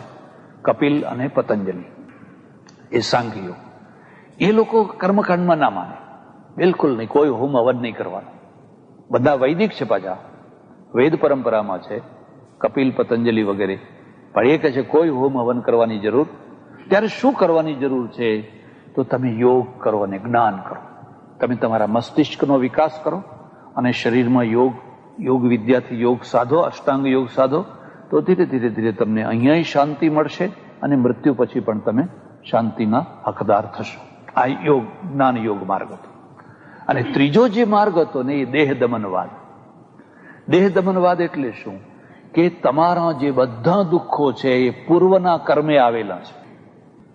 જૈનિઝમ છે ને, સૌથી વધુમાં વધુ પૂર્વના કર્મ ઉપર ભાર મૂકે છે. તમે અહીં કેમ જન્મ્યા? તો પૂર્વના કર્મે. તમને કોઢ કેમ નીકળ્યો? પૂર્વના કર્મે. તમને ધાધર કેમ થઈ છે? તો પૂર્વના કર્મે. મારે ત્યાં એક વૃદ્ધ ડોસા આવતા જૈન, તે એમના શરીરે બહુ પેલી ધાધર થયેલી. અમારે દવાખાનામાં દવા આપે. મેં કહું જાઓ દવા કરાવો. ના કે દવા ના કરાવું, આ બધા જીવો ગયા જન્મના માગણીયાત છે. એટલે હું એમને કહું છું કઈડો કઈડો કઈડો, તમારું લેણું પૂરું કરો. એ દવા ના કરાવે. 2-3 મહિના પછી ફરી આવ્યા તો શરીર આખું સડી ગયેલું, બિલકુલ ફદફદ ફદફદ થઈ ગયેલું. મને કે મુનિ મહારાજ, મારાથી ઊંઘ નથી આવતી, મારાથી રહેવાતું નથી, હવે હું શું કરું? તો મેં કહ્યું દવા કરાવો ને, હું તો તમને કહું છું, પણ કે તમે આજ્ઞા કરો. આજ્ઞા શું કામ કરું? મેં તો કહ્યું તમને દવા કરાવો. ના કે એમ સ્પષ્ટ કહો દવા કર. સારું જાઓ દવા કરાવો. પછી એ દવા કરાવવા ગયા. દવા કરાવવા ગયા પછી મને થયું, એક બાજુમાં બીજા માણસ બેઠેલા, મને કે આ આજ્ઞા કરો કેમ કહ્યું એ તમને ખબર છે? મેં કહ્યું ના. હવે કે આ જંતુઓ જે મરશે એનું પાપ તમને લાગશે. હા, જે બધા જંતુઓ છે એ મરશે એનું પાપ તમને, પેલાને નહીં લાગે. મને ભલે લાગતું હોય, કઈ કરતા એનું શરીર સારું થતું હોય. તો જૈનિઝમમાં શું થયું? જે કંઈ તમે છો, તમારામાં બુદ્ધિ છે, તમે વિધવા થયા, તમે ત્યક્તા થયા, તમે વિધુર થયા, તમે રોગી થયા, તમે દરિદ્ર થયા, બધું પૂર્વના કર્મ. અને પૂર્વનું કર્મ છે એટલે એ પૂર્વના કર્મમાંથી પાર થવા માટે તમારે તપ કરવું પડે. એટલે હું બીજું લખાવું, એ લખી લો તમે. આશ્રવ, સંવર, નિર્જર, બંધ, મોક્ષ. આશ્રવ, નિર્જર, આશ્રવ, સંવર, 2 સંવર, 3 નિર્જર, 4 બંધ અને 5 મોક્ષ. એની વ્યાખ્યા કરું એટલે તમને ખ્યાલ આવે. એમનું શું કહેવું છે કે તમે એક નદીમાં જઈ રહ્યા છો નાવમાં બેસીને, અને નાવમાં કાણું પડ્યું છે. એ કાણામાંથી જે જળ આવે છે એનું નામ આશ્રવ કહેવાય. પેલા નદીનું જળ નાવમાં આવે એ કાણામાંથી જે જળ આવે છે એ આશ્રવ છે. પછી તમારું ધ્યાન ગયું, ઓહો આ તો પાણી આમાં ભરાઈ રહ્યું છે, એટલે તમે ઝટ દઈને કાણું બંધ કરી દીધું, કઈ ડૂચો બૂચો લગાવી દીધો. એ શું છે? સંવર છે. એને અટકાવી દીધું, એને રોકી દીધું. પણ હવે જે આવી ચૂક્યું છે એને શું કરવાનું? તો તમે હાથે ઉલેચીને બહાર નાખો છો, એ નિર્જર છે, નિર્જરા છે. જે આવી ચૂક્યું છે એને તમે ઉલેચીને બહાર નાખો છો, એ નિર્જર છે. આ આશ્રવ, સંવર ને નિર્જર, એમાં નિર્જર ઉપર પાપ, નિર્જર એ સાધના છે. એમ તમે પૂર્વમાં જે કર્મો કરેલા એ બધા આશ્રવ છે. આ શરીર રૂપી નૌકામાં બધા પાપ કર્મો, બધા અસંખ્ય, અનંત અનંત અનંત, અનંત શબ્દ બહુ પ્રયોગ કરે, એ બધું ભરાયેલું છે, એ તમારું આશ્રવ છે. હવે આ મનુષ્ય દેહમાં પણ તમે સવારથી સાંજ સુધી કેટલાય નવા નવા કર્મો બધા કરો છો, અને એ પાણી ભરાય છે, પાણી વધારે ને વધારે નાવમાં ભરાયા કરે છે. એટલે હવે તમારે પહેલું કામ શું કરવાનું કે નવા કર્મોને અટકાવી દેવાના. નવું પાણી આવવું જોઈએ. હવે નવું પાણી ના આવવું એટલે શું કરવાનું કે ભાઈ મોઢે પટ્ટી બાંધો, કારણ કે નવા જંતુ, તમારા બોલવાથી એ જંતુ મરે છે. પાણી ઉકાળેલું પીવો, પાણીમાં કેટલા જંતુઓ પડે છે ને એ બધા મરે છે. એટલે તમે કોઈ લીલોતરી ઉપર પગ ના મૂકો, તમે લીલોતરી ખાઓ નહીં, આમ ના કરો, આમ ના કરો, આમ ના કરો. એટલા બધા કઠોર નિયમો બનાવી દીધા, કારણ કે આ બધા પાપ છે, આ બધું પાપ છે. તમે નાહો તો એ નાવાનું પણ પાપ છે. તમે આમ હાથ ફેરવો તો એમાંય કેટલા જંતુઓ મરી જાય છે. આખી દુનિયામાં સૌથી વધુમાં વધુ પાપોની શોધ કરી છે જૈનોએ, અને ઓછામાં ઓછા પાપ લાગે છે મુસલમાનોને. એને કઈ પાપ લાગે જ નહીં. અને પાપ બધા, આને તો ડગલે પગ મૂકે તોય પાપ લાગે, ખાય તોય પાપ લાગે, છીંક ખાય તોય પાપ લાગે, કારણ કે છીંકમાં કેટલા બધા જંતુઓ. એક ટીપામાં, પાણીના એક ટીપામાં 32,000 જંતુઓ છે. તો પાણી પીવાનું તો બંધ કરી શકાય નહીં. મેં એક સાધ્વીજીને પૂછ્યું, મેં કહ્યું ભાઈ આ તમે ઉકાળેલું, આરોગ્યની દ્રષ્ટિએ બરાબર છે, ઉકાળેલું પાણી પીવું એ તો ઠીક છે, પણ પાપ અને પુણ્યની દ્રષ્ટિએ વિચાર કરીએ તો એમાં જે જંતુ હતા એ ઉકાળીને તો પહેલા મારી નાખ્યા તમે. આ તો ઉલટા વધારે પાપ કર્યું. પણ કઈ હવે નવા નહીં પડે ને? એમ કે અરે નવા નહીં પડે, પણ આ જૂના હતા એ તો બિચારા મરી ગયા ને બધા.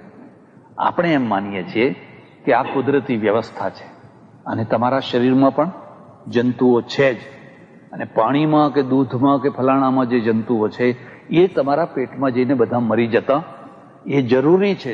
જીવન માટે જંતુઓ પણ જરૂરી છે. તમારા અંદર સોલ્જરો છે, લોહીમાં સોલ્જરો છે, એ બહારના દુશ્મનોને તરત લડીને રોગને અટકાવે છે, બરાબર છે, પણ એ જંતુવાદી છે.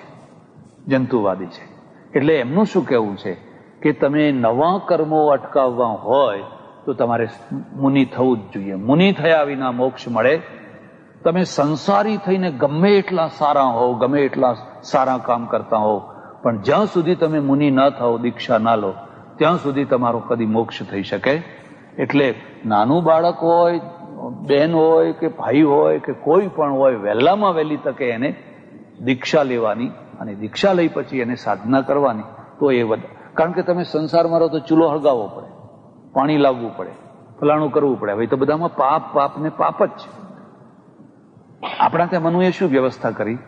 મનુએ એવી વ્યવસ્થા કરી, કંડીની પેશણી ચુલ્લી ઉદકુંભી ચ માર્જની પંચસૂના ગૃહસ્થસ્ય તાભી સ્વર્ગમ ન વિદ્યતે. એટલે ખાંડવું, દળવું, કંડીની પેશણી, ચુલ્લી એટલે ચૂલો સળગાવવો, ઉદકુંભી પાણીયારું, માર્જની એટલે ઝાડુ લગાવવું. આ 5 કર્મો તો ગ્રહસ્થોના ત્યાં થવાના. પણ હવે 5 કર્મો થવાના માટે પાપ લાગવાનું, માટે 5 કર્મો બંધ કરી શકાય? તો હવે ખાંડવાનું, દળવાનું, પાણી બધું બંધ કરો તો આ સાધુઓ બધા ક્યાં જશે? ગ્રહસ્થોની વાત તો પછી, પણ એ તો આહાર લેવા માટે તો અહીં જ આવશે. એટલે આપણે એનો રસ્તો શું બતાવ્યો કે આપણે 5 ગ્રાસ કાઢી નાખવાના. કૂતરાનો, ગાયનો, ફલાણાનો, અતિથિનો, તમે 5 ગ્રાસ કાઢી નાખો એટલે આ 5નું માર્જન બહુ સરળ રહે.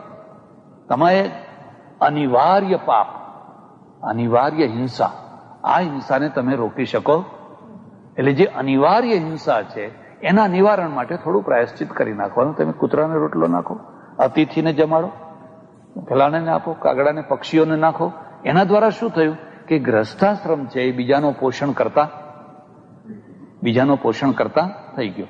અને તમારા મગજમાં સતત ગિલ્ટી કોન્શિયસ જે રહ્યા કરે, હું પાપી છું, અરે બહુ પાપ કરું છું, એ તો તમને મારી નાખશે, ડગલે ને પગલે તમને મારી નાખશે. એટલે એ ગિલ્ટી કોન્શિયસ કાઢી નાખવાનો. તમે જાણી કરીને કોઈ કીડીને ના મારો, પણ તમે ખેતી કરવા જાઓ અને હળ હાકો અને એમાં કીડિયા નગરું મરી જાય તેની કોઈ ચિંતા નહીં. પેલા એ કહ્યું ખેતી નહીં કરવાની, જૈનોએ કહ્યું ખેતી નહીં કરવાની, તળાવ નહીં ખોદાવાનું, કૂવો નહીં ખોદાવાનો, પરબ નહીં બંધાવવાની. કેટલા લોકો મરશે, કેટલા જીવો મરશે. અન્ન ક્ષેત્ર નહીં કરવાનું. અરે પતરાળામાં અન્ન રહી જશે, એમાં કીડા પડશે. કેટલા મરશે એનું ગણિત આખું કાઢ્યું. અને એમાંથી શું આવ્યું? માનવતા ના આવી, માનવતા ઉપર ચોકડી મૂકાઈ ગઈ. એમાંથી જંતુવાદ આવ્યો. એટલે માનવતાવાદ અને જંતુવાદ, એમાં જંતુવાદ જીતી ગયો. આપણે શું કહીએ છીએ કે તમે ખેતી કરો, સહજમ કર્મ કૌંતેય સદોષમપી ન ત્યજેત. ગીતા, અર્જુન તારું સહજ કર્મ તું કર, એમાં દોષ હોય તોય તને કઈ દોષ લાગશે? તો યુદ્ધ તારું સહજ કર્મ છે, યુદ્ધ કર. ખેતી તારું સહજ કર્મ છે, ખેતી કર. તારી દુકાન ધંધો વગેરે જે હોય તારું સહજ કર્મ છે. એટલે આપણે શું માનીએ છીએ કે કસઈનો પણ મોક્ષ થાય. સદનો કસઈ હતો અને સુવા પઢાવત ગણિકા તારી, તો પેલી ગણિકા હતી, પણ એ ગણિકાનો પણ મોક્ષ થયો. એ એનું કર્તવ્ય છે, એનું કર્મ છે, એનો ધંધો છે. કસઈ એનો ધંધો લઈને બેઠો છે એના પેટ માટે. એટલે એમાં કઈ તારે પાપ લાગ્યું એવું બધું વિચારવાનું. અને આ બધાએ શું કહ્યું કે ડગલે ને પગલે પાપ કરવું જ પડે, માટે બધા સાધુ થઈ જાઓ. આ સાધુઓના ટોળા અહીંથી આવ્યા. પછી અમે પણ એ કર્યું, પણ મૂળ થવાનું કારણ કે સાધુ થયા વિના મોક્ષ મળે નહીં. એટલે અને સાધુ થયા પછી શું કરવાનું? તો પછી જે નવા કર્મ છે એ બંધ કરી દેવાના, અને જૂના જે પાણી ભરાઈ ગયું છે એની નિર્જરા કરવાની. તો નિર્જરા કેવી રીતે કરવાની? કે સતત પાણીને ઉલેચવાનું. જે પાણી ભરાઈ ગયું છે એ ઉલેચવાનું કેવી રીતે? તો તપના દ્વારા. એટલે તમારે તપ કરવાનું. એટલે આપણા ત્યાં તપ છે, પણ જૈનોનું તપ અને આપણા તપમાં બહુ મોટું અંતર છે. વ્યાસજીએ તપની વ્યાખ્યા કરી છે, ધર્માચરણ કરતી વખતે જે કષ્ટ ભોગવવા પડે એને હસતા હસતા સહન કરવા, એનું નામ તપ. ધર્માચરણ એટલે કર્તવ્યાચરણ. તમે રાષ્ટ્રનું કામ કરતા હો કે કોઈ પણ કામ કરતા હો, એમાં કષ્ટ તો પડવાના, એને હસતા હસતા તમે સહન કરો, એ તપ છે તમારું. પેલા એ શું કહ્યું કે આહાર છોડી દો, ખાસ કરીને એના ઉપર બહુ ભાર મૂકવામાં આવ્યો.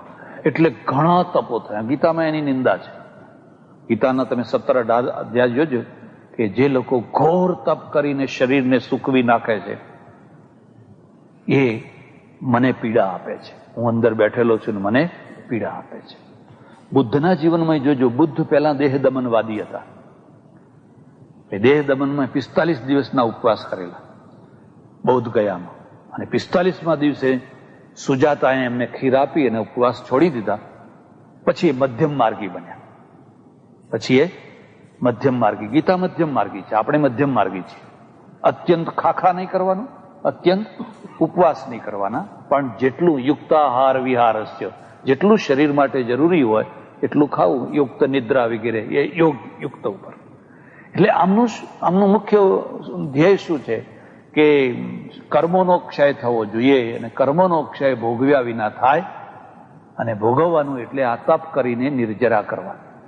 આપણે શું માનીએ છીએ? જ્ઞાનાગ્નિ સર્વકર્માણી ભસ્મસાત કુરુતે અર્જુન. ગીતા, અર્જુન જયારે જ્ઞાનરૂપી અગ્નિ પ્રગટે, ભસ્મસાત કુરુતે અર્જુન, તારા બધા કર્મ બળીને ખાખ થઈ જશે. ભક્તિ માર્ગમાં શું છે? પરમેશ્વર જયારે કૃપા કરે, ભગવાન જયારે કૃપા કરે, તારા બધા કર્મ માફ. મુસલમાન શું કે છે કે તોબા કરો, મસ્જિદમાં જાઓ અને આમ બે કાને આમ કરીને તોબા કરો તો અલ્લાહ તમને માફ કરી દેશે. જૈનો શું કે છે? માફ બાપ થાય એ તો કરેલું ભોગવવું જ પડે, ભોગવ્યા વિના છૂટકો. આપણે શું કહીએ છીએ કે માણસ માણસને માફ કરે છે કે નહીં? તમારા નોકરે એક ભૂલ કરી, તમારી ઘરવાળીના હાથમાંથી બરણી પડી ગઈ, ઘી ઢળી ગયું, તો તમે એને માફ કરો છો કે નહીં? હવે તો જો કે માફ કર્યા વિના છૂટકો જ નથી. એ તો ઢળ્યા પછી કંઈક સાફ કરો તમે. પણ માણસ માણસને માફ કરે છે. જો માણસ માણસને માફ કરતો હોય તો પરમેશ્વર ના માફ કરે? તો પરમેશ્વર જો માફ ના કરતો હોય તો માણસ કરતા એ તો નાનો થઈ ગયો. પરમેશ્વર માણસ કરતા નાનો થઈ ગયો. એટલે પરમેશ્વર ક્ષમા કરે અને એના દ્વારા કર્મ લુપ્ત થઈ જાય. હવે આ એનો ફાઉન્ડેશન થયું. હવે એમનું જે કહેવું છે એ સ્યાદવાદ છે. એ જરા અટપટો છે, પણ છતાં હું તમને થોડીક એની માહિતી આપીશ. સંસ્કૃતમાં જે સ્યાદ શબ્દ છે ને, સ્યાદ એ સંભાવના અર્થમાં છે. સંભાવના એટલે શું? કદાચ હોય, કદાચ આવું હોય. એને એ લોકો 7 રીતે જુએ છે. 7 રીતે. અસ્તિ સ્યાદ લખવું હોય તો લખો. અસ્તિ સ્યાદ, નાસ્તિ સ્યાદ, અસ્તિ નાસ્તિ સ્યાદ, અવક્તવ્ય સ્યાદ, અસ્તિ સ્યાદ અવક્તવ્ય, અસ્તિ સ્યાદ અવક્તવ્ય, નાસ્તિ સ્યાદ અવક્તવ્ય અને અસ્તિ નાસ્તિ સ્યાદ અવક્તવ્ય.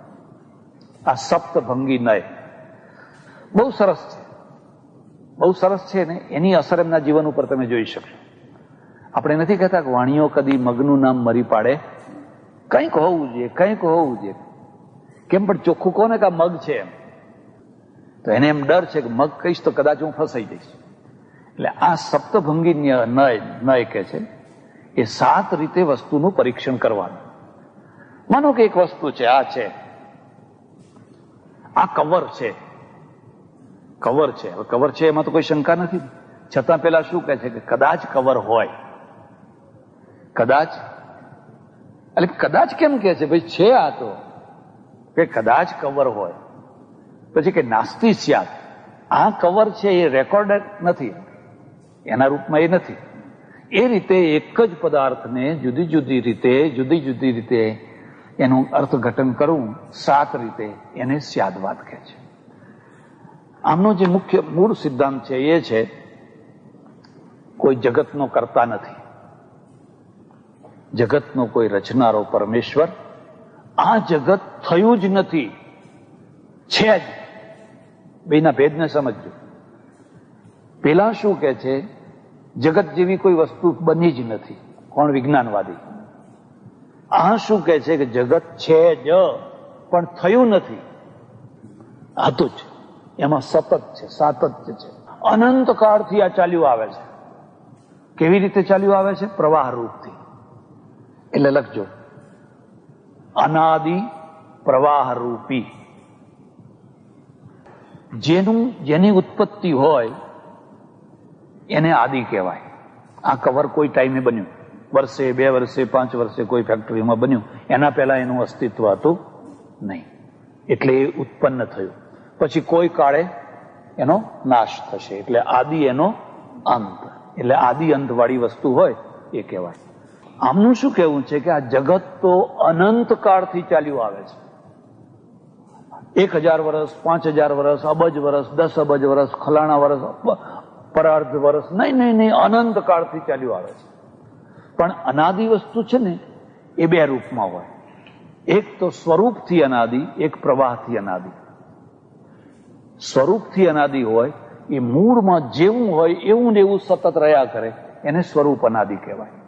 અને પ્રવાહથી અનાદિ હોય એમાં પ્રવાહ બદલાયા કરે. દાખલા તરીકે તમે ગંગાજી, કાશી ગયા, હરિદ્વાર ગયા અને હરિદ્વારમાં સ્નાન કર્યું ગંગાજીમાં. 5 વર્ષ પછી ફરી તમે પાછા હરિદ્વાર ગયા અને ત્યારે લોકોને કહે છે આ જ ગંગામાં હું નાહ્યો હતો. હવે આ જ ગંગામાં હું નાહ્યો હતો એ તમે સાચું બોલો છો ને તમે ખોટું બોલો છો.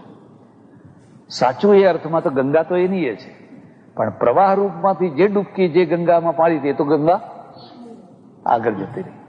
છતાંય ગંગા એની એ છે, તો એ સ્વરૂપ રૂપથી નથી પણ પ્રવાહ રૂપથી છે. પ્રવાહ સતત વયા, એમાં સંસારનો પણ પ્રવાહ વયા કરે છે.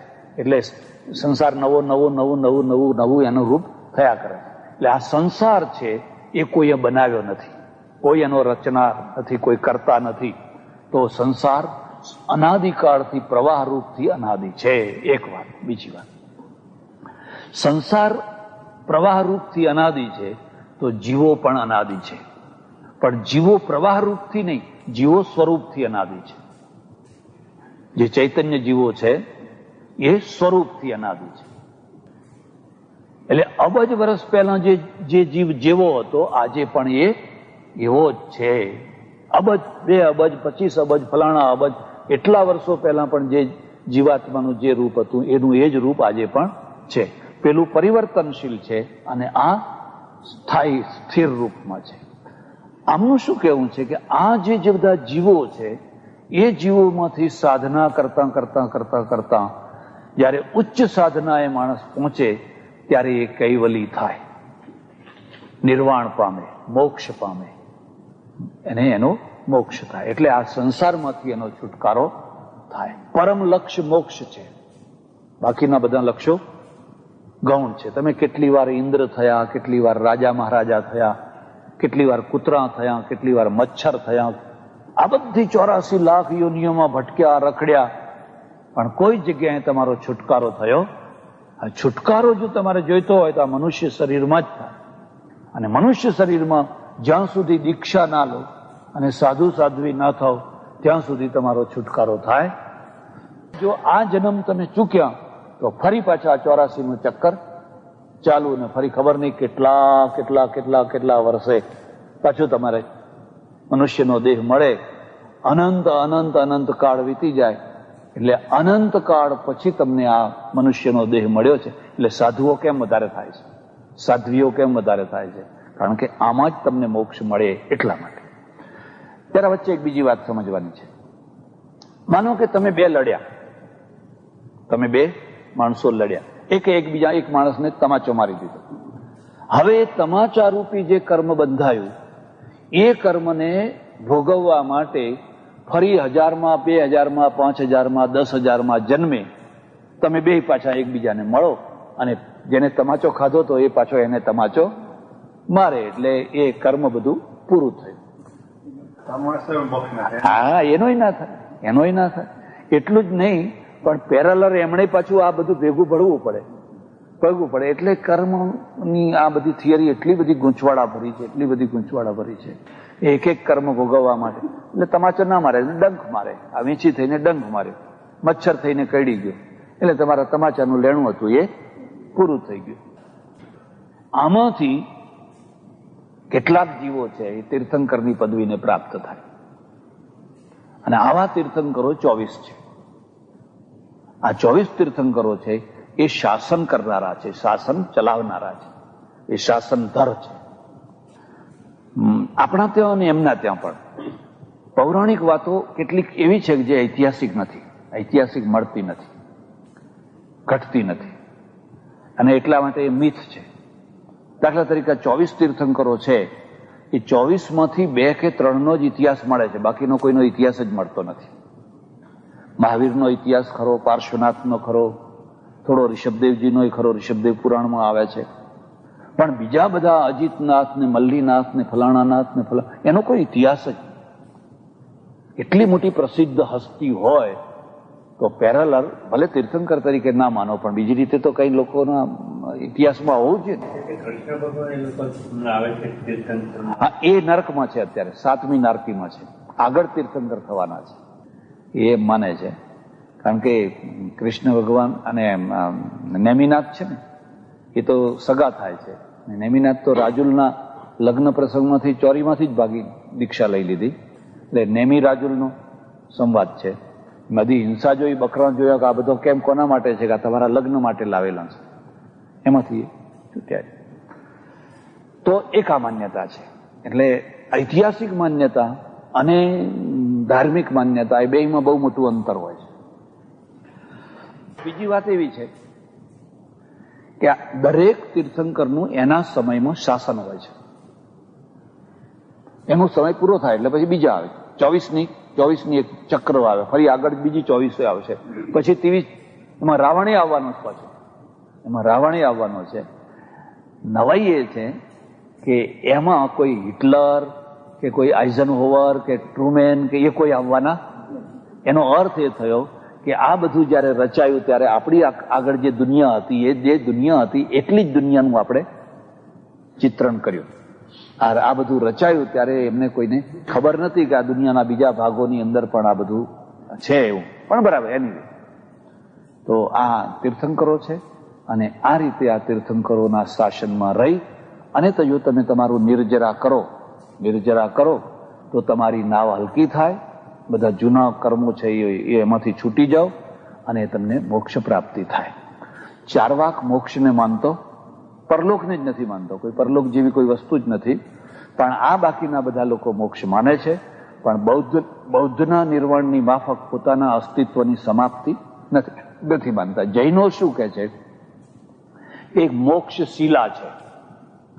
જેમ પેલા મધુમાખી હોય ને, મધુમાખીનો પેલો મધપૂડો હોય ને, એમાં કણા હોય, એમાં જે મુક્ત થયેલો જીવાત્મા છે એ એકાદ કણામાં જઈને બેસી જાય, બસ પછી ત્યાં સુખ દુઃખ રાગ દ્વેષ કશું જ નહીં, પરમ શાંતિ. અને આ રીતે આ 6 દર્શનો, જેને આપણે અવૈદિક દર્શનો કહીએ છીએ, ઘણા લોકો એને નાસ્તિક દર્શનો પણ કહે છે, એ 6 દર્શનોની થોડી માહિતી મેં તમને આપી. એટલા માટે આપી. બાપજી, એક સવાલ ઉભો થાય કે આપણા દેશની અંદર આટલા બધા ધર્મ, આટલા બધા શાસ્ત્રો, આટલી બધી સંપ્રદાય થઈ, એટલે પ્રશ્ન ઉભો થાય તો દેશની અંદર શું એવો દુષ્કાળ આવી ગયો કે અત્યારે આપણા દેશની હાલત તો આટલું ધર્મ અને આટલું શાસ્ત્ર આપણું આટલું ઊંચું હતું, તો આ દેશની શું હાલત છે? એનું કારણ શું છે કે તમે આત્મા, પરલોક, પરમાત્મા એના વિશે તો બુદ્ધિ બહુ લગાડી, પણ આ બધા દર્શનકારોમાંથી એક પણ પ્રયોગશાળામાં ના ગયો. આ પ્રતિભા દર્શન છે, ખ્યાલ આવે? પશ્ચિમ પ્રયોગશાળામાં ગયું અને આપણે પ્રતિભાના જોરે બધો નિર્ણય કર્યો. એટલે ખરેખર શું સાચું છે, શું ખોટું છે, એનો નિર્ણય પશ્ચિમ વાળાએ પ્રયોગશાળા લેબોરેટરીમાંથી કર્યો. અને લેબોરેટરીમાંથી જે સત્ય નીકળ્યું એ વિજ્ઞાન થયું, અને મગજમાંથી જે સત્ય નીકળ્યું એ દર્શન થયું. તો દર્શનથી શું થયું કે તમારી અમુક માન્યતાઓનું સમાધાન થયું, પણ એથી તમારો ભૌતિક વિકાસ ના થયો. તમે દુશ્મનોના સામે ટકી ના શક્યા. તમને હું એક જ દાખલો આપું. નાલંદા વિદ્યાપીઠમાં 11,000 આચાર્યો ભણાવતા હતા. 11,000 આચાર્યો ભણાવતા હતા. તો વિદ્યાર્થીઓ કેટલા હશે? એશિયાની મોટામાં મોટી વિદ્યાપીઠ હતી. પણ એ નાલંદા વિદ્યાપીઠને મોહમ્મદ બખ્તિયાર, અલાઉદ્દીન ખિલજીનો સેનાપતિ, 200 ઘોડેસવારો લઈને ગયો, માત્ર 200 ઘોડેસવારો, અને એ 11,000 આચાર્યોના ગળા કાપી નાખ્યા. હવે અષ્ટાવધાની છે, શતાવધાની છે, કોઈને વેદ મોડે છે, કોઈને કંઈ આવડે છે, કોઈને કંઈ આવડે છે. તલવાર ચલાવતા કોઈને આવડતું? બધાને કોઈને તલવાર ચલાવતા નથી આવડતું, પેલાને તલવાર ચલાવતા આવડે છે. એ 11,000 માણસોને કાપી નાખ્યા. અને એશિયાની મોટામાં મોટી લાઇબ્રેરી હતી એને બાળી નાખી, આખી લાઇબ્રેરીને બાળી નાખી. તમે ટકી ના શક્યા, કારણ કે તમે આ મગજનો જે વંટોળિયો છે ને એમાં તો ખૂબ કૂદ્યા, પણ વાસ્તવિક ધરાતલ ઉપર શું કર્યું? તમે જે વાસ્તવિકતા હતી પ્રયોગશાળાના દ્વારા જે વિકાસ થવાનો, એના તરફ તમે ઉપેક્ષા કરી, જોઈએ એવું ન કર્યું, અને એના પરિણામ આપણે ભોગવીએ છીએ. બીજા પણ કારણો છે, તમે પુસ્તકો વાંચશો તો ખ્યાલ આવશે, પણ આ હું તમને માહિતી આપું છું એટલે તમે આગળ બધો નિર્ણય કરી શકો એટલા માટે. ઓમ પૂર્ણમદઃ પૂર્ણમિદં પૂર્ણાત પૂર્ણમુદચ્યતે પૂર્ણસ્ય પૂર્ણમાદાય પૂર્ણમેવાવશિષ્યતે. ઓમ શાંતિ શાંતિ શાંતિ. સદગુરુદેવ કી જય. બસ હવે કાલે 9 થી 9:30 આવી જવાનું. પ્રશ્નો થાય તો ઘરે પ્રશ્નો તૈયાર કરીને લખીને લાવવાના.